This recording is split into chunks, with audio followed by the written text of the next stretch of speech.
ये कहानी एक ही चर्च के 3 नन्स के ऊपर आधारित है जो अपने अंदर की आग बुझाने के लिए गूंगे बहरे लोगों का फायदा उठाती है। अब वो तीनों मिलकर उस गूंगे बहरे आदमी के साथ क्या क्या करती है वो हम आज की इस एक्सप्लेनेशन में देखने वाले हैं। मैं आज जिस मूवी को एक्सप्लेन करने वाला हूँ इस मूवी का नाम है द लिटिल आवर्स और ये मूवी 2017 में रिलीज हुई थी। मूवी के स्टार्टिंग सीन में हम फर्नांडा नाम की एक सिस्टर को देखते हैं जो अपने साथ एक गधे को लेकर चर्च की तरफ आ रही थी। चर्च पहुँचने के बाद उसके पास सिस्टर जेनेवरा आती है और वो सिस्टर फर्नांडा से पूछती है कि तुम पूरी रात कहाँ थी, जिसपे फर्नांडा बोलती है कि रात में ये गधा इस चर्च से भाग गया था और मैं इस गधे को ढूंढने के लिए गई हुई थी। जिसपे जेनेवरा बोलती है कि मैंने रात में गेट अच्छी तरीके से चेक किया था। तब फर्नांडा उसे बोलती है कि फिर मुझे नहीं पता कि ये गधा यहाँ से कैसे भागा था। ये दोनों आपस में बात कर ही रहे थे तभी इनके पास वहाँ का मालिक लुड़को आता है और लुड़को वहाँ से जाते वक्त इन दोनों को गुड मॉर्निंग बोलता है। जिसपे ये दोनों सिस्टर उस पर काफी ज्यादा भड़क जाती है और उसे बोलती है कि यहाँ से चला जा वरना तेरा मैं सुअर बना दूंगी। और ये बोलने के बाद ये दोनों उसे गंदी गंदी गालियां देके वहाँ से भगा देती है। जिसके बाद सब लोग चर्च के अंदर चले जाते हैं। दूसरी तरफ हम अलेक्जेंड्रा को देखते हैं जो एक रूम में अकेली बैठी हुई थी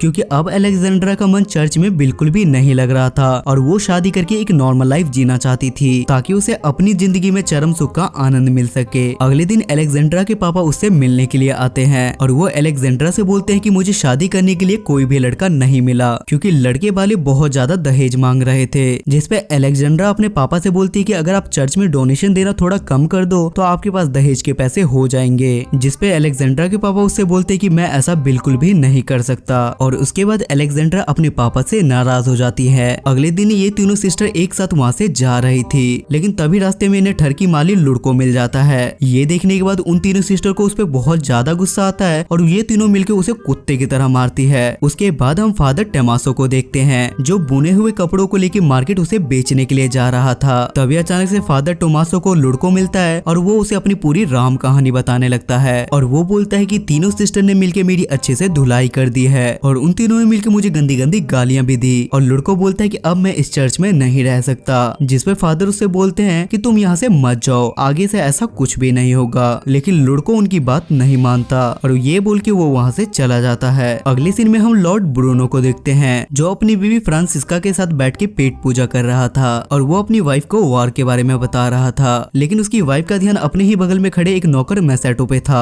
और काफी देर से दोनों में नैन में टक्कर चल रहा था। जिसके बाद दोनों रात में मौका मिलते के साथ ही साथ में पलंग तोड़ते हैं और गवागप करने के बाद वो दोनों आपस में बातें करने लगते हैं जहाँ फ्रांसिस्का उसे बताती है कि अब लॉर्ड ब्रूनो के स्पाइडरमैन में वो दम नहीं है। ये सुनने के बाद मैसेटो फिर से अपने स्पाइडरमैन की ताकत उसे दोबारा दिखाने लगता है लेकिन तभी अचानक से वहाँ पे लॉर्ड ब्रूनो आ जाता है और मैसेटो किसी तरीके से वहाँ से भाग जाता है और अंधेरा होने की वजह से लॉर्ड ब्रूनो उसे पकड़ नहीं पाता। लेकिन लॉर्ड ब्रूनो भी कम नहीं था और वो ये जानना चाहता था कि उसकी वाइफ के साथ पलंग कौन तोड़ रहा था। इसलिए लॉर्ड ब्रूनो नौकर के कमरे में चला आता है जहाँ मैसेटो भी पहुँच के सोने का नाटक करने लगता है। तब लॉर्ड ब्रूनो सारे नौकरों के छाती पे हाथ रख के देखता है कि अभी कुत्ते की तरह भागते हुए कौन आया है। जहाँ मैसेटो की धड़कन बहुत ज्यादा तेज चल रही थी लेकिन अंधेरा होने की वजह से लॉर्ड ब्रूनो उसे पहचान नहीं पाता इसलिए वो अंधेरे में उसकी चोटी काट के वहाँ से चला जाता है ताकि सुबह होते के साथ ही वो उसे पहचान सके कि रात में उसने किसकी चोटी काटी थी। लेकिन यहाँ मैसेटो बचने के लिए अपना दिमाग चलाता है और वो वहाँ पे सारे नौकरों की भी चोटी काट देता है। अगली सुबह लॉर्ड ब्रूनो मुजरिम को पकड़ने के लिए बहुत ज्यादा एक्साइटेड था लेकिन बाद में उसे पता चलता है कि मुजरिम उससे भी ज्यादा तेज निकला। कुछ देर बाद मैसेटो बाहर जाके काम कर रहा था लेकिन तभी फ्रांसिस्का उसके पास अपनी हवस की प्यास बुझाने के लिए जाती है। मैसेटो फ्रांसिस्का को ऐसा करने से मना करता है लेकिन फ्रांसिस्का उसकी बात नहीं मानती और ये खूबसूरत नजारा लॉर्ड ब्रूनो भी छत पे से देख रहा था और लॉर्ड ब्रूनो अपने सैनिकों को ऑर्डर देता है कि तुम लोग मिलके इस घोंचू का स्पाइडरमैन काट के ले आओ। ये देखने के बाद मैसेटो भी काफी ज्यादा घबरा जाता है और वो जंगल में जाके छुप जाता है। जहाँ पहुंचने के बाद मैसेटो फादर टमासो को देखता है जिसने वहाँ पे सस्ता नशा कर रखा था और नशा होने की वजह से उसके कपड़ों की गाड़ी पानी में पलट गई थी जिस वजह से वो पानी के अंदर से अपने कपड़ों को बाहर निकालने में लगा हुआ था। तब मैसेटो फादर टमासो की हेल्प करता है और ये देखने के बाद फादर टमासो उससे बहुत ज्यादा खुश हो जाते हैं और वो मैसेटो को अपने साथ चर्च ले जाते हैं। वहाँ पहुंचने के बाद फादर टमासो मैसेटो से कहते हैं कि तुम यहाँ पे गूंगे बहरे होने का नाटक करना वरना यहाँ की सिस्टर तुम्हें कच्चा चबा जाएगी। उसके बाद फादर टमासो उसे सिस्टर मारिया से मिलवाता है और वो उसे बोलता है कि ये गूंगा बहरा है और ये हमारे यहाँ माली का काम कर लेगा। जिसपे सिस्टर मारिया भी मान जाती है और मैसेटो अपने काम पे लग जाता है। तभी अचानक से सिस्टर फर्नांडा उसे देखती है और वो उसके गले पे हथियार रख के उससे पूछती है कि तुम कौन हो। लेकिन इससे पहले वो कुछ बोलता तभी उसके पास सिस्टर मारिया मारिया आ जाती है और वो फर्नांडा से बोलती है कि यह हमारा नया माली है और ये गूंगा बहरा है, जिसकी वजह से मैसेटो की जान बच जाती है। रात में फर्नांडा की दोस्त मार्था उससे रात में मिलने के लिए आती है और उसके बाद वो दोनों चुपचाप एक कमरे में जाके सस्ते नशे करते हैं। अगले दिन हम फिर से मैसेटो को देखते हैं जो जमीन की खुदाई कर रहा था, लेकिन तभी सिस्टर अलेक्जेंड्रा उसके पास जाती है और वो उसके पास जाके उससे बातें करने लगती है।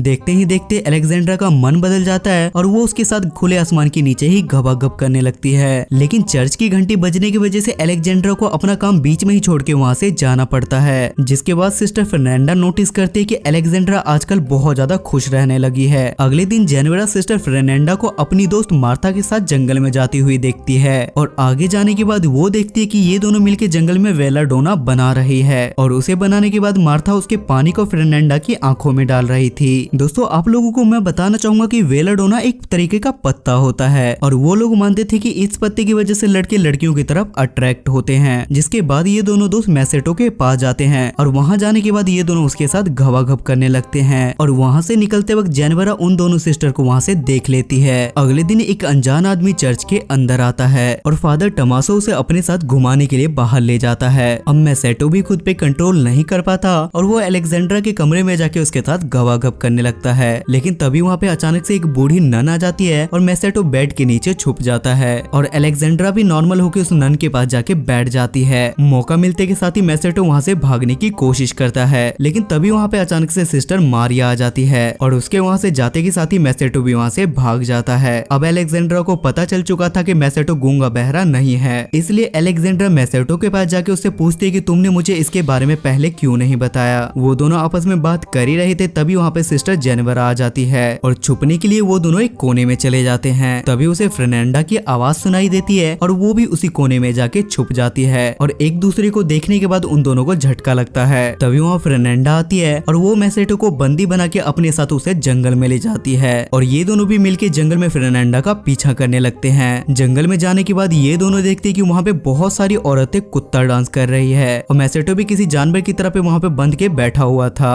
ये सब देख के ये दोनों समझ जाते कि वो सारे लोग मिलके मैसेटो की बलि चढ़ाने वाले हैं। तब जेनेवरा इनके पास पहुंचती है और उन्हें ऐसा करने से रोकती है। तब मैसेटो भी उन्हें अपनी सच्चाई बताता है और बोलता है कि मैं गूंगा बहरा नहीं हूँ। जिसके बाद जेनेवरा चर्च में जाके सबको चिल्ला चिल्ला के बताती है कि फर्नांडा एक डायन है। ये सुनने के बाद वे सब भी चौंक जाते हैं, पर तभी सब लोग फादर टमासो को मारिया के कमरे से निकलते हुए देखते हैं, जिससे सारे लोग समझ जाते हैं कि आखिर इन दोनों के बीच में क्या चल रहा है। अगले दिन वे सब चर्च में सारे मुजरिमों को सजा सुनाता है और वो फादर टमासो को एक दूसरे चर्च में शिफ्ट कर देता है जहाँ बस मर्द ही रहते थे और वो मैसेटो को लॉर्ड ब्रूनो के पास भेज देता है और लॉर्ड ब्रूनो मैसेटो को तहखाने में जाके बंद कर देता है। इधर बिशप ने इन तीनों सिस्टर को माफ कर दिया था, लेकिन इन तीनों सिस्टर का मन मैसेटो के बिना नहीं लग रहा था। अब लॉर्ड ब्रूनो मैसेटो से कहता है कि तुम्हें तुम्हारी गलतियों की बहुत ज्यादा सजा मिलेगी और ये बोल के लॉर्ड ब्रूनो वहाँ से चला जाता है। इसके थोड़ी देर बाद हम एक कछुए को देखते हैं जिसके पीठ पे मोमबत्ती जल रही थी और उस कछुए को इन तीनों सिस्टर ने ही भेजा था